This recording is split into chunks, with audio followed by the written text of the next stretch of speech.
Welcome, fight fans, to the Fighters Boys Kick-Ass Podcast. Your Fight Talk Authority. Not to mention the most entertaining and talked about podcast with your kick-ass host, Richard Ortiz. You mad? Come at me, bro. And his loyal kick-ass co-host, Senor Cole Escobedo. Streaming live and worldwide. Coming to you all the way live from a little place somewhere in Cali. The Fighters Boys Kick-Ass Podcast. Ladies and gentlemen, we're live with the Fighters Voice Kick-Ass Podcast. We're simply kicking everybody in the ass along with the coronavirus. We got a great show for you today. And we can't even move forward without the UFC veteran himself, Mr. Cole Escobedo. What's happening, Cole? What's up, amigo? How's it going? It's going great, man. Our guest tonight is long awaited. I've been trying to have this guy on for a minute. He's been too busy kicking everybody in the ass. He's a workaholic. I mean, I'm surprised he doesn't own half of Tachi Palace, man. That's the one, the only, Mr. Jacob Jeff. Welcome to the Fighters Voice Kick-Ass Podcast, my man. What's up? What's up, brother? What's up? It's been a minute, huh? We have been trying to do this for a long time already. It's been a long minute. At least the last 2 years. Yeah, it's been worth every minute and every second, man, because now you're here. Yeah, there we are. So, hey, man, talk to us, man. How you been doing? How you handling yourself? And how you been handling these handcuffs, so to speak, where you can't really even progress, but at the same time, you know, we got to be smart and be safe. Yeah, no, everything's been good. Just, you know, we still got a skeleton crew at the casino, so we're doing a lot of construction out there, tearing apart a whole bunch of stuff and adding new machines and getting ready for this opening. You know, want to give the customers a great experience when we open back up, and yeah, but other than that, man, it's fucking boring out here, dude. It's boring. I mean, I love being home. I love my house, but dude, I'm too much of a traveler and a workaholic to like stay here all the time. No, I know what you're talking about, man. But let's talk back. Let's get back to Tachi Palace, bro. When that, I want to say grand opening. I want to say when you reopen, right behind the waterfall, bro. We need a machine right there that says the Fighter's Voice Kick-Ass Podcast, my man. And I mean, when you win, you get your ass kicked and you love it because you're winning. We got to make that happen, man. We got to hook up with Tachi Palace. How does that sound, Cole Escobedo? I've got slot machine glass from there still. Yeah, there you are. Cole Escobedo had his own slot machine there, man. I know he did. When Jacob came up with this awesome, insane idea for MMA themed slot machines. In fact, you still have the royalty rights to that like genre, don't you? Yeah, I still got them. Yeah. Like if somebody wants to get this, Rich, if anybody wants to do an MMA themed slot machine, like legit, they have to come and get Jacob's permission. Like they have to. It's ridiculous. They would have to. Yeah. I love it. Especially WC. That was a WC slot machine too. Yeah, that is so long ago. Yeah, so damn, you're old, dude. Cole. You're old, brother. Shut up. Well, I mean, I was just young when I did it. That's all. That's all. Oh, there you go. I am seasoned now. Yeah. How old are you anyway, man? I'm gonna be 39 this summer. Holy shit! I feel like old man. Dude, I'm 46. See, I'm young. 46, man. I got time, dude. But speaking of time, so who started this whole UFC at the Palace thing? Who initiated that? It was our GM, our general manager, Michael Lujic. So he reached out to them, or no, they actually reached out to us. They kind of reached out to me and a couple other people, and kind of finally got connected with Mike. And yeah, man, he worked his ass off on this thing, man. It was done. It was a done deal. We were holding. Well, I would imagine. Yeah, you guys are one of the only places with the real estate size in order to pull off a venue, or especially with the experience too, like the staffing and the. Well, we already have like the vessels, all the lighting, like you know, like we never took all that stuff down, so all that's still there. Everything was ready to go. You know, so because of that effort, you guys are going to get first crack at the California show when they go back live. Yeah. Yeah. That's going to be cool. That's going to be really cool. Yeah, I thought that, awesome, hey, gentlemen, I thought that was very honorable of Dana White and very professional. That was a class act for him to go on record and say, hey, these guys had our back. We're promising them a show, and not just a show, Cole. They said a big show, something of value, something of worth, and something well-deserved. Jacob, when you hear that, how does that make you feel, man? Oh, it feels good. I mean, we've always had like some sort of a relationship with the UFC. I mean, we set many fighters up there, Cole being one of them, you know, fought at Tachi and then went to the UFC, you know, got his crack there. I mean, a lot of people. So many people have come from the Palace to I mean, Scott Smith. Joe Soto, baby. Joe Soto. Joe Soto, Scott Smith. Oh, shit. Who else? Man, Shane, he went. Yeah. Let's see, who else? Nate Diaz fought there. Whip-ass Willie fought there. Whip-ass Willie, Hermes Franco. Nate Diaz. Nate Diaz fought there. Mikey fought out there. Man, there's been people, there's dude. just so many people that fought out there over the years that have gone on to various shows. Did they say if it's going to be like a pay-per-view or a fight night or just like a They haven't said anything. I don't think they're promising anything but anything right at this now. point. But I know it's going to happen. I don't know what it's going to be though. So that's still pretty cool though. Cool. Yeah, that's going to be awesome. The UFC at Tachi, like, I don't think that's something anybody ever thought would happen. No, especially when they stopped doing fights. Yeah, especially with our venue because we only hold like 1,400 people. You know, that's I figure a very exclusive. Maybe an outdoor show. The only thing about outdoor shows, I mean, you've been there, you've on our outdoor shows before. It's just like hit or miss with the weather, you know. Like it could true. It could be cold as hell, or it could be 120 on the really, dude. It's been so hot out there on fight days. Hey, man, it's like Arizona and Las Vegas when it's fight night out there and it's hot. Beautiful conditions for the fighter, but don't wear a black shirt out there, my man. Oh no, we used to have to cover the mat. We used to have to cover the cage mat in between the fights and then pull it back off. That's the way and then it still would burn the fighters when they would get slammed on that mat. Nobody wants to get on side control. Yeah. Hey, but I'll tell you what, when they had boxing matches out there and it was hot as hell, the only one that was privileged and umbrella was Jacob Jeff. Because when he's not working, the man is either cage side, he's ringside, or he's inside. You know what I'm saying? He's one of the three or all three. The man has his red carpet as he gets to his seat. I have been very privileged in this fight game, man. You know, it's just about the connections and the people that you come across. You know, you treat them with respect, they're going to give you respect back. You know, there's no reason to be a dick or anything. Oh, can I cuss on your show? Absolutely. Yeah, you can. Okay. Let me say something to you right now, Jacob. If you couldn't cuss, you would be on Tuesday, the Fighter's Voice Knockout Podcast. But you're on Wednesday, the Fighter's Voice Kick-Ass Podcast. Okay? The Fighter's Voice with two different shows, my man. So we made it rated X exactly for you because you're a dirty motherfucker. Dude, I just can't control it, man. I can't control it sometimes, you know? So, Jacob, you are who you are. I know you're you've been the slots manager. Is that the official title, the slots manager for the casino? Slot director, yeah. Slot director. Okay, I apologize. So, slot director, you've been that slash bouncer. Remember? Yeah, right. Yeah. Dudes at the Coyote Club. Yeah. Hey, so what other hats do you wear for the casino? Like, I know you have your hands in all kinds of different pies. Like, I've seen you touching the esport pie a little bit. What are you going to do with that stuff? Oh yeah, we're gonna do. We got a whole bunch of stuff going on. We're going to esports. We're going sports book. We're doing anything that makes dollars, makes sense to us, man. Anything that makes money, right? Anything that makes money. Yeah. Revenue stream. Hey, man, there's a lot of because my kids are into that stuff. My kids are into that. Oh, esports dude, stuff. yeah. Holy crap, there's a lot of money in that.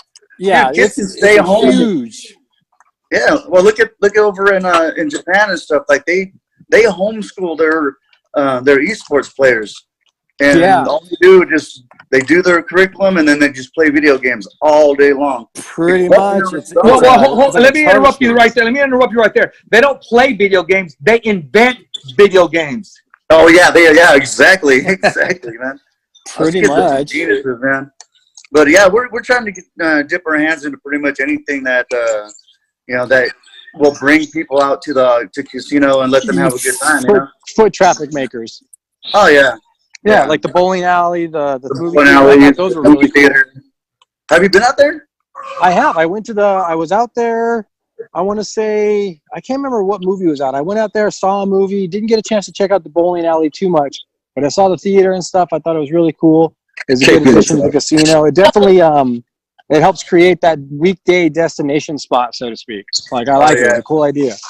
Like we're gonna start hosting fights, like viewing parties and stuff like that in the theaters. Oh, cool. Yeah, so you'll be able to watch the big UFC events in there. So do you guys plan? We'll have service, we'll have buffets, because there's room for buffet to put buffet line in there. Like there's a whole bunch of stuff. Drink service. Do you guys feel that you'll ever do fights again outside of this UFC thing? Do you feel that the Palace will ever partake, or do you think they're just kind of? It's always on the agenda. What do you feel is the missing component for that continued participation from just any casino? Like, there's clearly something that the higher ups are going, it's just not as profitable as we were hoping. It doesn't draw the foot traffic. What do you feel from your experience in the casino industry is the missing variable that you feel would help create that continuosity for the industry? Tell him, Jacob. Tell him the truth, Jacob. Hey, Cole. Like, we're both fighters, man. We both been there. We can't even pay gym fees sometimes. Exactly. So fighters don't have that expendable income, Mm-hmm. Neither do their training partners, because they're in the same boat too. Exactly. But that's one it's of a the disposable. things that, it just never made money. It was always just a staple of Tachi, because we've always been in the game ever since 1999. So it'd be like bingo. Like you've always done bingo, so you've always done fighting. It's just part of the thing is you got to pick your battles on when it's profitable and when it makes sense to spend the money, even though you might not make that money back. It's a smart move to maybe throw a weekend event or something, but only like a one-off because it's just something's going on. And we've done that before. We held events on the weekends. We held events. Mainly our events were held on Thursdays because our casinos are back on Friday, Saturday, Sunday. Exactly. You couldn't quantify the extra foot traffic or gaming hours if it was on a weekend because you're busy anyway. Yeah. And parking sucks. But parking does suck. It really does, Cole. But check this out. Parking is really going to suck on Tuesdays, especially on Tuesdays when Tachi Palace hosts the Fighter's Voice live and in person, making it happen, broadcasting the podcast, guests as they come in, but also Jacob, Jeff, and the rest of anybody that's on the table of Tachi Palace Casino. Talk to us. Make that happen, Jeff. You're in the driver's seat, my man. Hey, we can make it happen. I can put together a slot tournament for you guys. You can fight out a whole bunch of fighters and stuff, and we can just that'd be fun. Yeah, let's do it. We can even do blackjack tournaments. Yeah, we'll do all the felt in fighter's voice. All the chips. I like that. Both names on pictures on them. I like that idea. Something a little interactive with the players. That'd be fun. Absolutely. That'd be fun. That'd be marketable. And you know what? People would want more. It's like that popcorn, man. That butter, that's perfect popcorn. They're gonna want more. And you know what? They're gonna eat the whole box because they're gonna want to get to the bottom of the barrel. And the bottom of the barrel is the absolute fun, the finest, and the best. Cole Escobedo, when you hear that, man, we can run slots all day long, baby. That's our expertise. I don't know. I was more of a poker guy. My interaction with Jacob's guy, man. Yeah, I was gonna say, man, which it broke my heart to hear that you guys were doing that. By the way, you guys did that. I hear tables not far behind. Like that breaks my heart, man. Yeah, it's a dying game, man. It is, but it's it almost seems like you need more real estate to fill up in order to make it profitable with the amount of hours and drops you're getting out of it. Like guys like Commerce. Yeah. Like Commerce. Yeah, I agree. Like that makes sense. It's worth it on that scale. Yeah, when we got like 12 tables and only thing we're drawing is the ante up for that thing. It just after a while in a game can last anywhere from 5 minutes to a half hour, depending on how people are gambling. Yeah, that's true too. That's just one hand. Yeah, the longevity, especially on the no limit games, that can kill real fast. Yeah. But people love taking risks, Jacob. That's why you've been successful. That's why Cole's been successful when he runs the table. People love taking risks because they have that imagination. They have that dream of them being the winner. When they walk in that door, they don't walk in the door with feeling, hey, I'm going to lose all my money tonight. They walk in that door thinking, I'm going to be leaving winning that grand prize. So the American dream, man. I always told people that I'm going to put a slot machine that says you will lose, and that will probably be the best machine in the house. Yeah. Yeah, guaranteed. People would play it just to be like, nah, watch, I can beat this watch, game. I'll prove this guy wrong right now. Dude, people are creatures of habit, man. That's what I'm saying. Like, if there was something else that was quarantining everybody, like a threat of nuclear war or something like that, where it's like you could still interact with people, dude, home games would be off the chain right now. There'd be silly home games. Yeah, it's true though, man, because we can't even get customers to leave the machine. There'll be a fire in the casino. Oh, yeah. They'll wait there. They won't get off their machine for nothing. I was part of They the dump too fire. much in there. Oh, yeah. They're like, I don't want to leave my table. It's like, bro, relax. The cameras are here. We'll let the casino dealers and the bankers back in first. Don't worry. No one's going to touch your chips. No. I want to see the next card first. No, dude, get your ass out the door, bro. Like, Actually, Cole, something's on fire. They actually, they don't want you touching their machine. Now you're bad luck. Yeah. You're like that cat that just juju'd happened it. across The black in front of cat. you. Yeah. You screwed everything up, and they're going to blame you, Cole, because you went and talked to them. Oh, dude, I imagine Jacobs walked down onto the gaming floor once or twice to schmooze the players, only to be called a black cat at some point. I don't Walk know. up. Man. Some little old lady's just ranking it. Jacob says, hey, how you doing, Susie? Great to see you, blah, blah, blah. Shakes your head, walk away. All of a sudden, clang, loser, clang, loser. It's like, God damn it, Jacob. Yeah, my aunt's Jacob- like that. My aunt's like, she's a gambler. My aunt. And every time I walk through the casino, she just like looks at me like, keep moving. Don't talk to me. Keep it moving.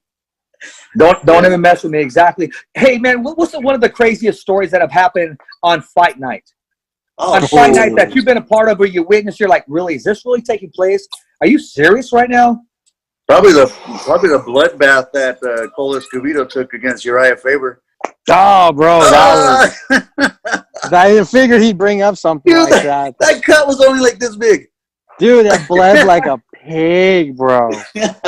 Like a pig. That was wiping blood out of my eyes like every 3 seconds. It was ridiculous. That was good though. You were technical on that one, man. You were really good. No, that was a good fight. That was back when unifying belts and organizations was like the thing to do.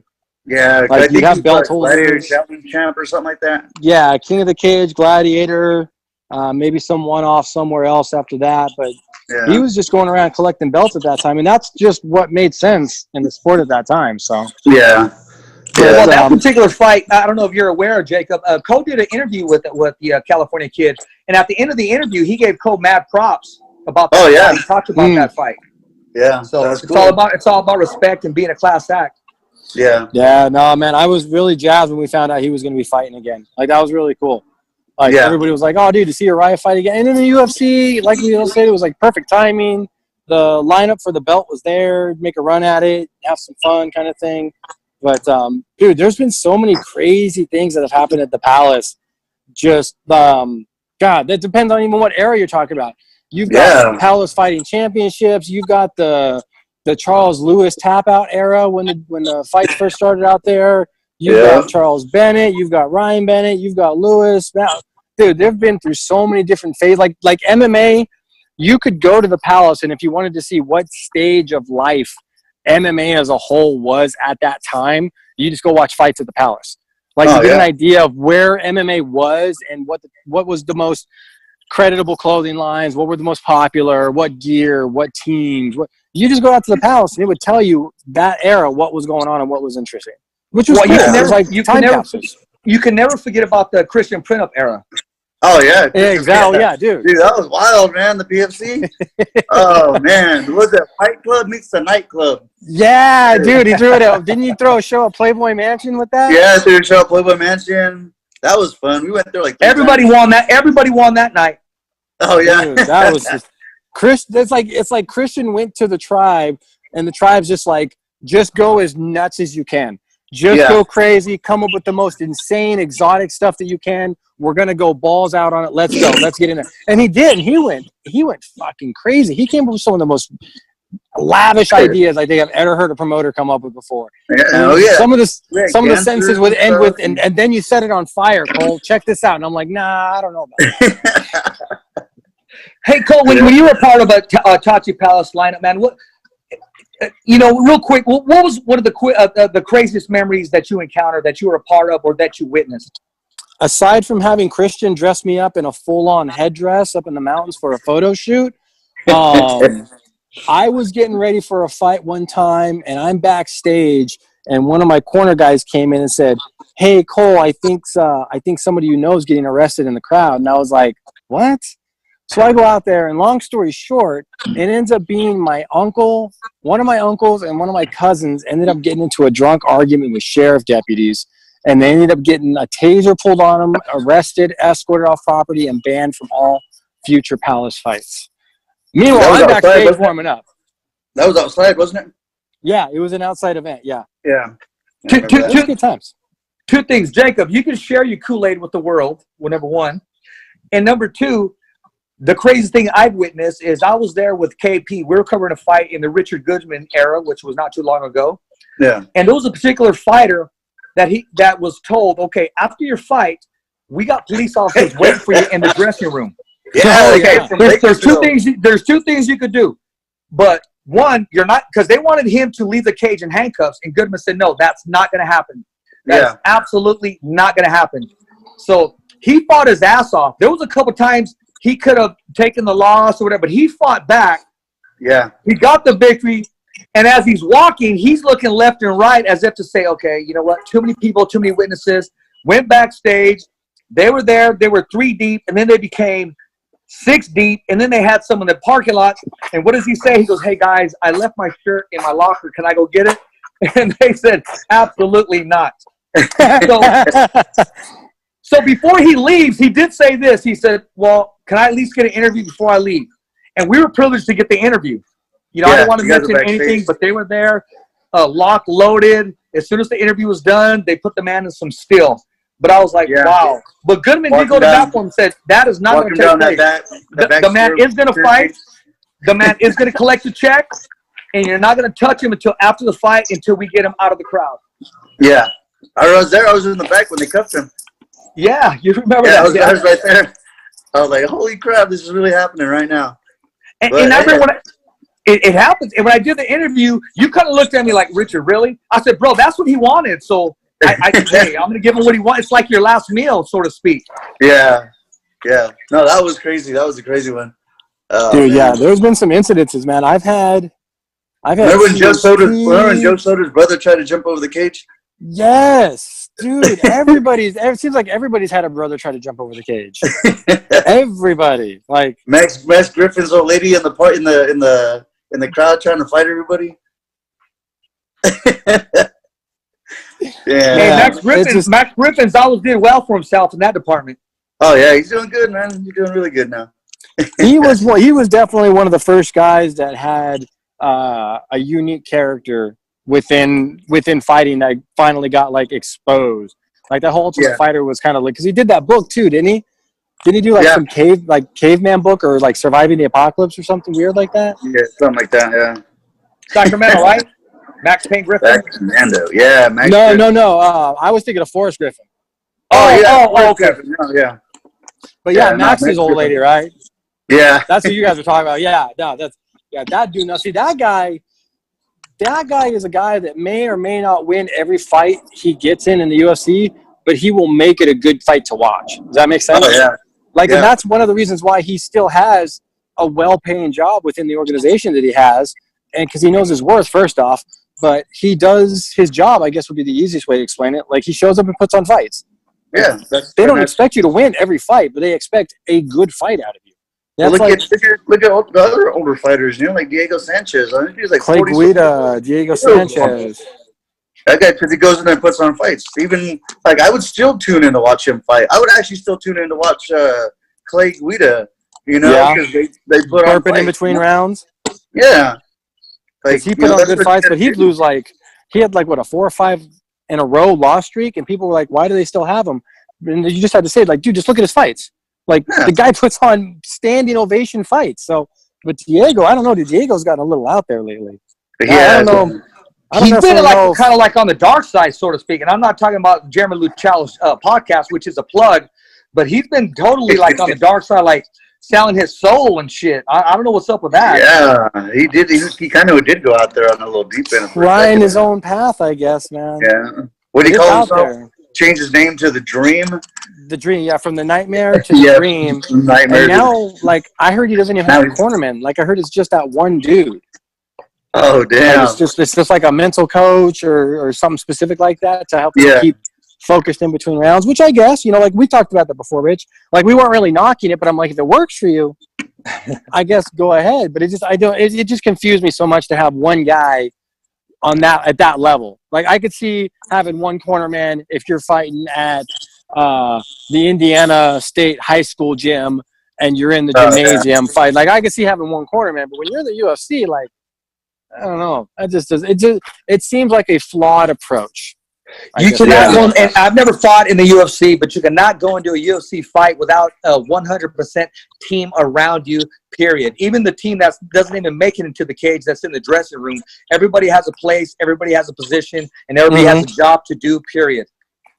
It's like trying to play the Super Bowl without your offensive coordinator.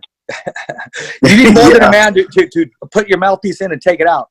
Hey, being that said, Jacob, I see you watching the fights. And I see you moving from left to right, rolling punches, man. It's still in you, my man.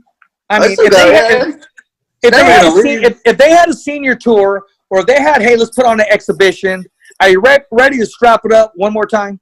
Easy. There it is. There. I got a good 2 minutes of cardio in me. Oh, there come on! I've seen you hold pads for Sergio. You got way more than 2 minutes. Hey, I see that garage. I love that mat you got in your garage, man.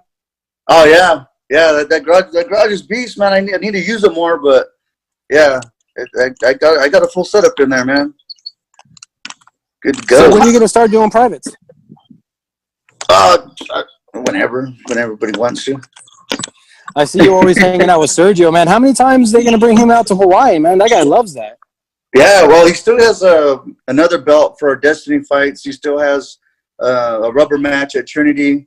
I mean, so at least 2 more for sure. Oh, cool. Okay, cool. Yeah. I love watching your guys' antics, man, when you guys go on your little Hawaii trips for fight night. Dude, that's awesome, bro. Yeah, we get a little bit crazy, man. We do that stuff all the time. Everywhere we went, Sacramento. You know Sergio through the old Ochoa team, right? Yeah, he started with us back in 2006. Oh, yeah, that's way back in the day. Yeah, so, he's been fighting for a long time, man. Right out of high school. Him, Nick Sierra, Alex Perez. Alberto, Perez straight out of high school. Yeah, Alberto. Man, there's a bunch of guys, man. And then, of course, we got Poppies and Mickey and Tony Alnice and those guys, too. I saw a picture of Poppies and Mickey the other day together. That was good to see. Yeah, I haven't seen that in a minute. That was really good to see. That was very good to see. It's good to see everybody. They went through some battles there pretty quick, but I'm glad to see that they're back on track. So. Well, let me give a shout out to Poppies, man, because I feel bad for Cincinnati Bengals, man, because they ain't winning shit. Poppies, I still owe you a steak, bro, because we made that bet because you guys, scored more than I thought you would in that first half. But Cincinnati Bengals ain't doing nothing. That's my dude. He still calls me every so often, man.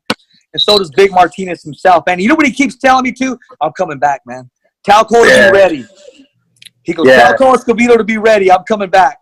And I joked around with Cole plenty of times for that. Yeah, I don't know, man. I got a fighter, man. Got a fighter. Coming up on my 40th birthday surprise, maybe. I don't know. Hey, well, check it out. Talking about a lot of guys that when you're up and running again, and the smoke is clear, why not have from Madera, California, Zoila Frosto on your card? Oh, we've had Zoila a couple times. No. I know you have. Let's have her again. Let's make that happen, man. Oh, yeah. Yeah, definitely. Her and Stephanie. That'd be great. Both those girls are little monsters. And they have this other girl that's training with them right now, too. Oh, man, I can't remember her name, but she just won her Muay Thai fight, and then, 20 minutes later, they called her and asked her if she wanted to make her MMA debut. So she fought twice in one night. Oh, nice. Oh, nice. Yeah. Wow.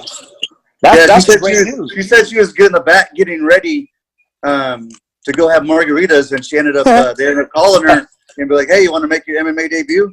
We got to fight her right now. And she's like, all right. So she put her trunks back on and went back out there. Where was this at? I got to find out what commission. It was where? Saboba. So, oh, okay. So it was in California. Wow. Yeah, I think Interesting. it was a King of the Cage or a Gladiator Challenge. I think it was You Gladiator know, Challenge.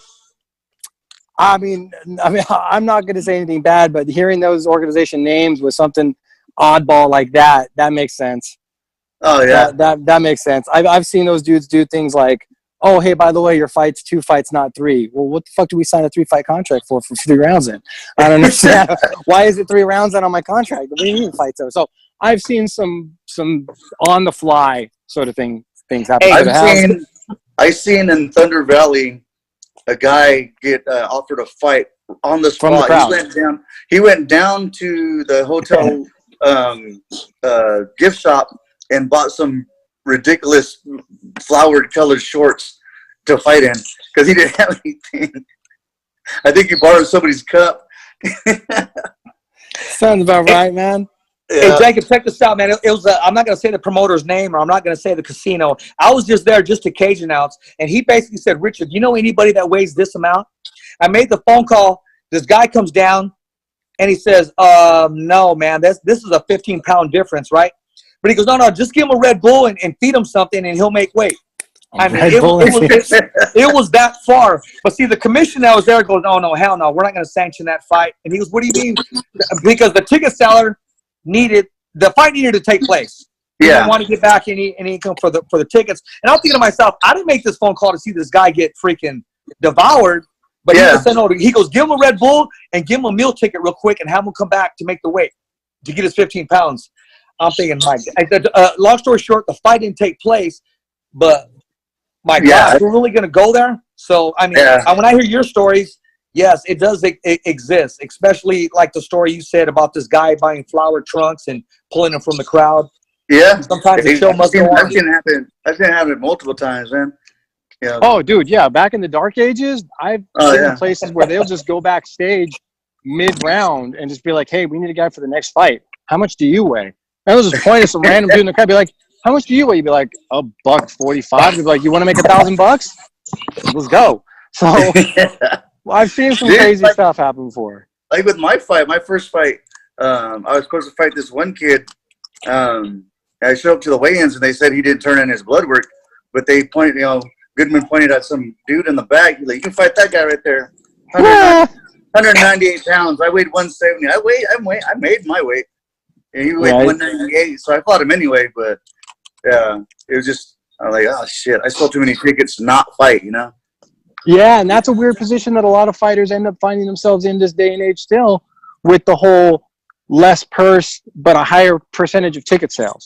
I find some fighters are just like, oh, like maybe they'll get an injury or maybe they'll get sick or something the week of camp, and it's just like, well, I can't not fight. And I feel a lot of fighters where before were relying on the purse, which was the motivation, but now it's just, oh, I've sold too many tickets. Like a majority of my money is going to come from the ticket sales, and I feel that's kind of like a double-edged sword, so to speak, that fighters are finding themselves in these days, with the whole ticket sales being a major draw to getting your money out of your fight, which I don't know, man. You should be paid for the fight, not how well you can sell tickets, physically. And it's true though, because you don't want to give your money back for all the tickets that you sold. Yeah, exactly. That's why it was always easier with us, back in our era, because we just fought for money. We didn't fight for percentage of ticket sales. Mm-hmm. Yeah, we didn't get your job. But back then too, if you didn't put on good fights, you just didn't get asked to fight again too. So the money was justified, because it's like, well, we're going to pay you X amount of thousands. You better put on a good fight. Yeah, we didn't put in a good fight. We're not going to use you again. Yeah, exactly. Seemed easy enough. We missed an opportunity though, bro. I'm telling you. We had an opportunity for the very first dojo wars back then. We had the opportunity. There was enough gyms between Hanford, Lemoore, Visalia, Fresno, Clovis, Tulare. There was enough gyms that we could have had a legit dojo wars, and it would have been sick. That would have been cool, dude. That would have been cool. Yeah. Yeah, we did a lot of smokers back in those days, man. Smokers. These amateurs, man, they got it made, dude.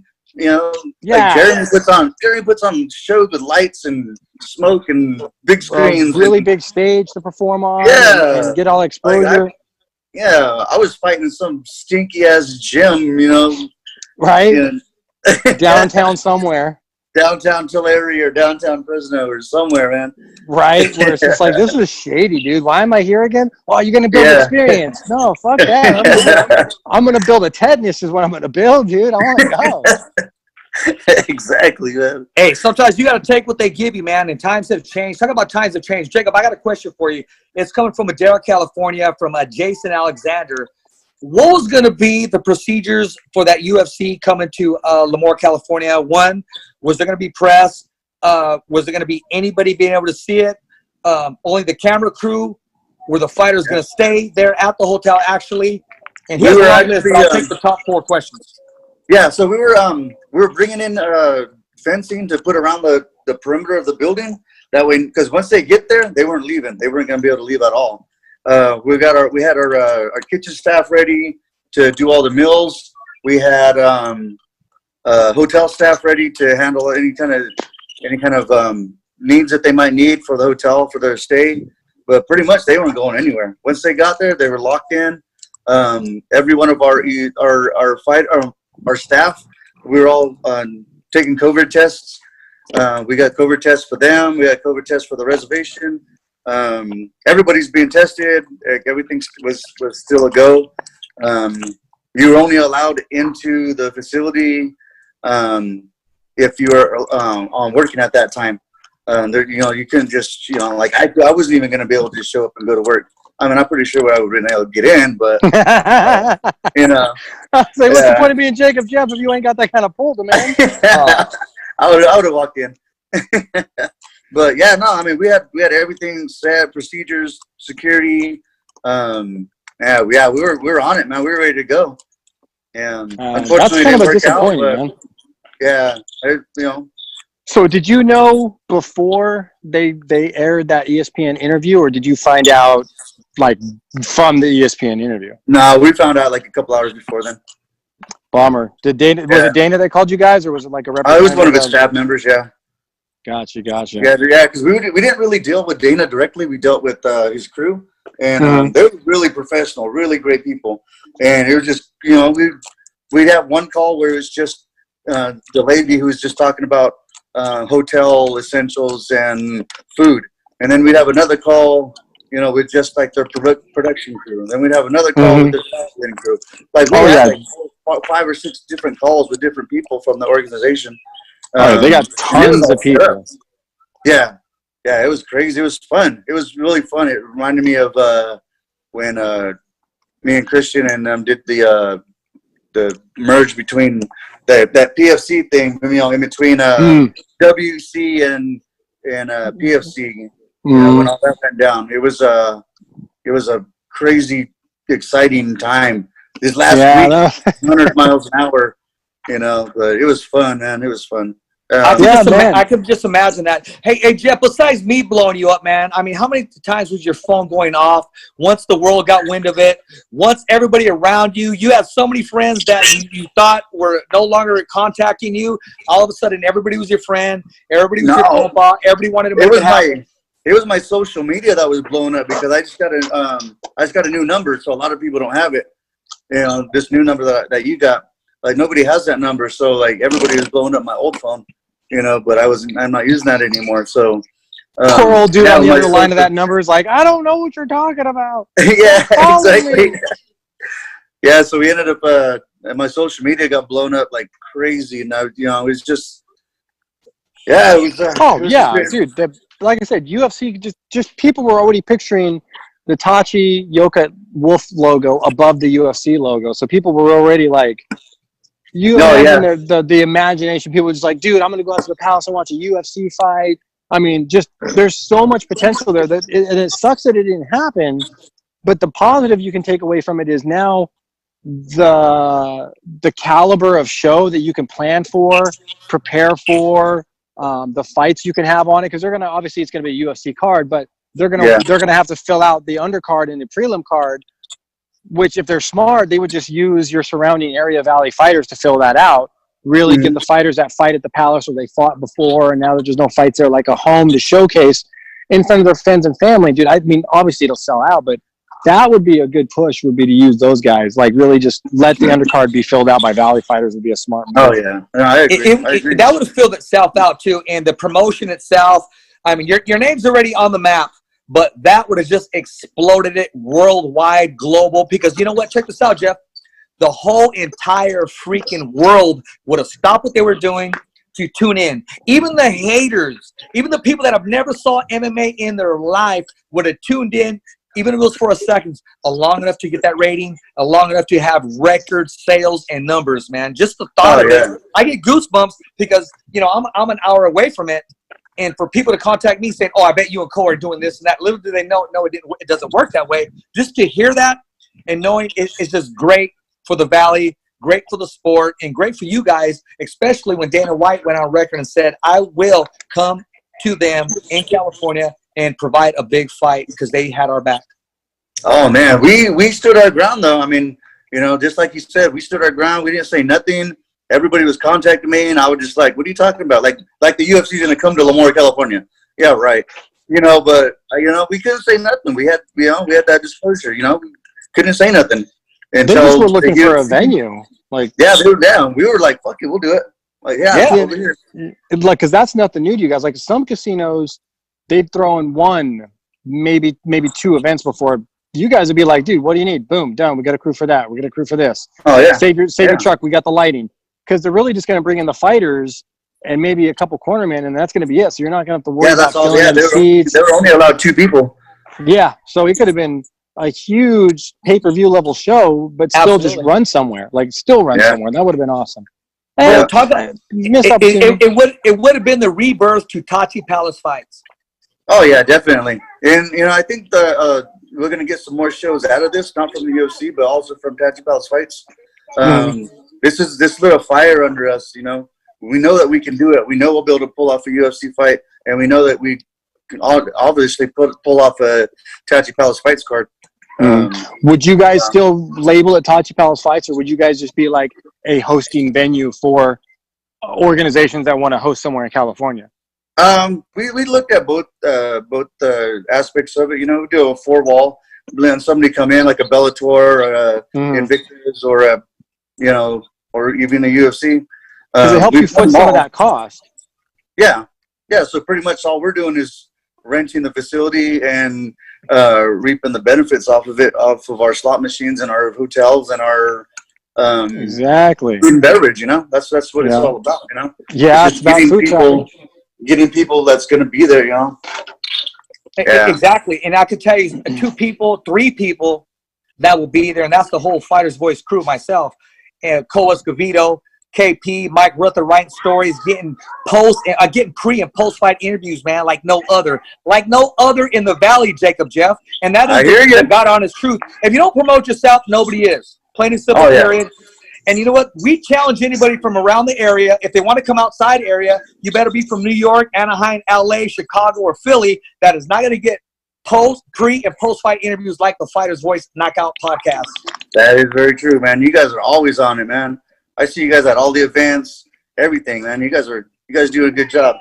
Richard's racking up them frequent flyer miles on his gas card. Is that what he's doing? Hey, dude, travels, man. You got to invest in yourself. I truly believe in the product. I believe in the name itself, which is trademark and copyright. We own the copyrights for that. So let's put it on a game. Set me and Cole up. We'll take care of it. KP do all the video that we need to get it out there. Let's work together, man. And I'm asking you right now, not to put you on the spot, because I've always asked you, Jacob, since day one, my man. So if you don't ask, that's why mouths don't get fed. So we'll move on from that. I want to ask you, what's your favorite meal to eat, man, since you've been indoors? Enchiladas. Yeah, enchiladas, man. Hamburger helper. Bro, this is the perfect time to be like losing weight. Yeah. I'm spam there, man. Spam and eggs. Oh, heck yeah. Hey, you got to cut up the spam, too, and fry it real good. Oh, yeah. Fry them up, yeah. Yo, dude, if COVID don't get you guys, it's going to be cholesterol. I made some spam sandwiches the other day with some cheese on it, man. Like, that's what's up, man. You've been hanging out with Sergio in Hawaii way too much. Way too long, man. Way too long, man. He's like, give me some spam. Gee, they serve spam over there like it's chips and salsa. Well, yeah, bro. That's like the state. Isn't that the state like food? Is spam? Yeah. Yeah. It's cool, man. No, it is cool. But I'll tell you what, you know who's been hiding out on us, Cole? Freaking KP. That dude's not only a videographer, but dude's a chef, man. He got to start feeding us a little bit. You know what I mean? I mean, he gets down, bro.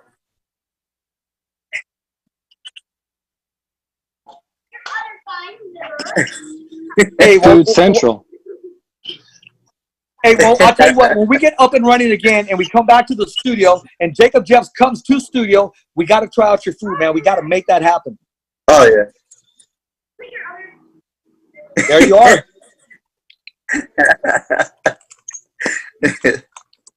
Good time, man. Good So, time. Hey, you'll get that, and you'll possibly maybe even get a massage from one of our ring card girls. So, you know, we'll make sure you're taken care of, Jacob.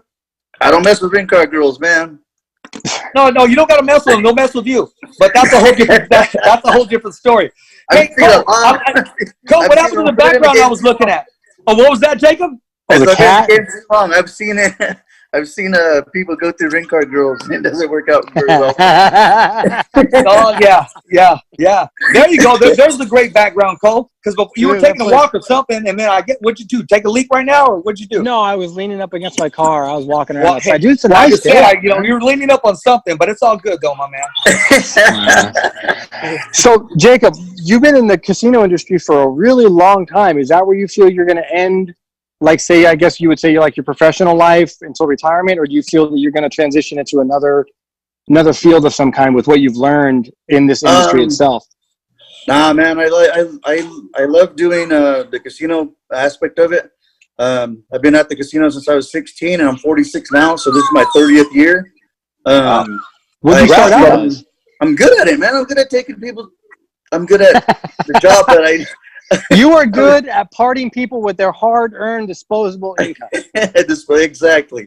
No, man, I ain't going anywhere. I love the place, man. And it's cool because I'm helping my own people. You know, everything that I do at the casino, and all the moves I make, all the decisions that we make. You know, it benefits the tribe as a whole. It benefits the tribe, my kids. You know, my sisters, my mom. Like everything that I do at the casino benefits them. So. It's good. easy. I like that. Yeah. That does make it easy. Yeah, that does make it easy when you're doing something for a passion of caring and benefiting those around you. Yeah. That's pretty. It sounds like it could be pretty easy. I mean, I've seen you work hard, so I imagine it's not as easy as you make it sound. I've seen the empty director's board all the time with your little cup of coffee, frosting lifestyle, man. Yeah, those hear the wheels turning. Selfies too.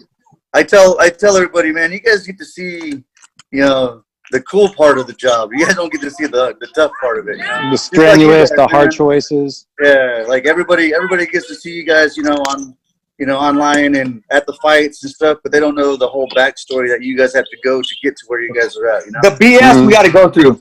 Exactly, the politics. Jacob, I don't know how we get our interviews sometimes. Sometimes we don't even get credentials. They said you cannot move from where you're at. KP can let you know from that. KP's sitting on freaking row 5 upstairs. I'm down on the ground. We got to get this interview going. Cole's nowhere to be found sometimes. Then he comes out and he's able to get the exclusive interview. It's just by just persistence and making it happen, man. So I do know what happens backstage. And you know what? See these eyes that we're looking at right now, Cole? The man's happy, smiling. I see the eyes of the demon in the fighter when he's got to make some decisions. Oh yeah, when he's pressed with that hard, like the business aspect of it. I can imagine. Yeah, but different, with that business aspect though comes fun. Like, for example, have you seen his office? Bro, he shows it off to the world. Of course, I feel like I need to see my picture on there too. I see it all the time. So, with that said, what would you say, Jacob, is probably the most unique or maybe special to you item that you've got in your office from your years of being through the fights, participating in the fights, all these fighters, all these organizations that have come through? You've just got a museum in your office. What do you feel is the most unique item you've collected over that time? It's the Tachi Palace Fights belt, the PFC belts. I have those belts in my office, and those things are monster, dude. And they're heavy, they are. You know, they're heavy, they're shiny, they're thick. They're shiny, yeah. They everybody. That's kind of like the talking point when people come into my office. They're like, "Oh, where'd you win these from?" like, oh yeah, it was a hard fight. It was a hard fight. And I go with 5 rounds, and bloody. And Now, do you know where you've gotten each of those belts and who you've gotten them from? Oh, they were extras. Oh, they were extras. Oh, okay. Yeah, so like we ordered a bulk of them. So when you just give them another belt when they would just take them from Mary Moon. Like, hey, Mary Moon, don't take these. These are mine now. Bye. Yeah, see ya. I'm gonna scratch my name in it real quick and everything. Take it, get your name engraved on it. What do you mean that's not me? Look, it says my name on it and everything. Jacob Jeff. Nah, man. Yeah, but those belts are cool, dude. But just their experience, Yeah, hey, he doesn't post any picture without his cup of coffee with that big logo on there. That's it. Oh no, man. Hey, if you don't market yourself, you're not gonna get nothing. Remember? You said it. Exactly. Product placement at its finest. Exactly. And we're all guilty as charged on that, and we should be. If you believe in yourself, you got to go out there and get it, and don't be afraid to ask the next person, because what's the toughest thing they can say is no. Some may say hell no, but Yeah, then you'll know where you stand at and what you need to do to get into the next time. Yeah, absolutely. Well, look at you, man. You've been grinding and hustling. Now you finally get to go in the back and do all the interviews and do all that stuff like that because you were consistent. You were on it. Taylor. Well, that was in the it started actually off in the Christian print-up days. Stopped doing it for I'll share to the world one day why. Nothing I'm proud of, but it did happen. But it brought back some fire. And meeting Richard Goodman the first time, I noticed he kept looking and looking until we established that trust and to show them we are who we say we are. Because the very next day, if not that evening, he got content, he got emails, he got interviews on the YouTube channel. We were not just sitting there watching the fight for free with a laptop in front of us with pressing play. There's so many people that do that. I wish somebody would tap me and Cole or KP on the shoulder and said, hey, I need to audit you. Who are you with? 1, we got a website. 2, we own the brand. 3, we got a show. We got 2 shows. 4, here's the product. We are who we say we are, as opposed to other media. And I will say that they're out there, bro, with the ringside seat with no content. So not everybody, but there is a lot of people, and we recognize those people a mile away, but it took consistency, trust, and just the fire that we have. I can't take full credit, bro. I have a great team. The Fighter's Voice is a great team. Co Escobedo, second to freaking none, period. KP is a grinder. That motherfucker never sleeps. Mike, seriously, he never sleeps, how bro. he gets his connections, but he does, and we got a great team together, man. Yeah, no, you guys do have a cool team. I always like hanging out with you guys. You know what I need to do with you, man? I don't know if I can hang with you. I need to have a drink with you, man. I seen you fucking go down deep in the 5th round, bro. Look at that. That's what I'm talking. Damn, look how big that can is. That's what I'm talking about. That was Jacob likes it. He likes his beer like he likes his men. Big and cold. Hey, Cole, that can was thicker than your neck. Oh, man. What is that, like a 64-ounce can? What is that, dude? Just a tall boy? Yeah, it's a tall boy. Oh, my God. Was that Bud Light seltzer? It's not bad. I just tried it. This is my first time trying it. I'm telling Sergio you were drinking seltzer, bro. Gee, Sergio knows that sometimes I have to let my liver heal up, too, because I drink too much. I think I probably paid Conor McGregor's carb training times, man, drinking that proper 12. If I had gotten Pop to let his liver survive a little bit more, he'd probably still be doing all the drinking today, man. That guy never let his liver rest. Yeah. He didn't. Hey, Jacob, let me ask you this before Cole closes the show. What do you got to say to all the viewers, the fans, the followers, and supporters, man? What do you got to say to all them, the appreciation to give back to the community? What makes you tick? And I know you're a giver. I know you're just a big teddy bear with a big right hand, but you got a big heart. I've heard it from many people, and you showed it through your posts, and you're 100% family and giving back. Talk to us about the other side of Jacob. Oh, man. It's just I'm very fortunate to do and be able to do what I do. It's there's a lot of people that I have to thank for it, and I have gotten so many experiences and so many adventures out of this journey, you know, and it's just awesome, you know. I just thank everybody for their support for Tachi and, you know, standing behind us on a lot of stuff that we do. You know, it's awesome. It's a very humbling experience. All right, Cole, take us home, my man. Oh, man. Other than that, I'm just kind of keeping our eye on that whole Florida thing that's going down. Florida announcing that the WWE was going to get essential employment access to them in their state for holding events.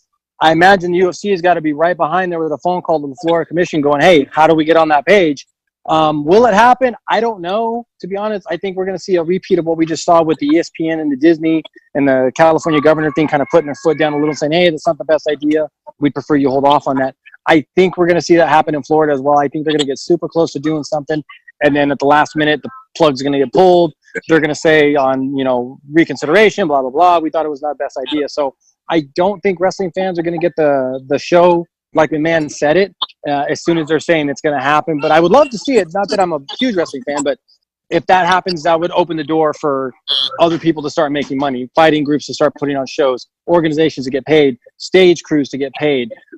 Just everybody needs to get paid. So why not start throwing fights if it's safe? That's the trick that I think everybody's looking at, is how do we do things and still be safe and sustain some type of normalcy to what we were doing before. So that's about it, really. That's the only major thing in MMA going on. UFC said May 9th is what they're targeting for their next date.